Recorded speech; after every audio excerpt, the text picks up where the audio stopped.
还有就是新同修度新同修的时候，新同修突然灵性上升发抖，那我们就是这个时候我们很害怕，就是念大悲咒啊，念大悲咒，赶快在边上念大悲咒啊，就念大悲咒啊，然后跟观世音菩萨说，观世音菩萨让他好啊，观世音菩萨让他好啊。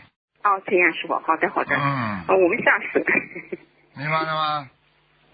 还有新同修，就是度新同修的时候，有很多的灵性会找就是度的人，比如说会做梦，房子就是在门外敲门，敲的门都差点要出问题了，这样。真的，我做梦好几次，而且经常会就是做梦，就是如果度这个人的话，你是做梦是不啦？是做梦啊，做梦嘛，灵性是会来的呀。你度人嘛，你当然他有时候身上的灵性，你来度他们，他就找你呀。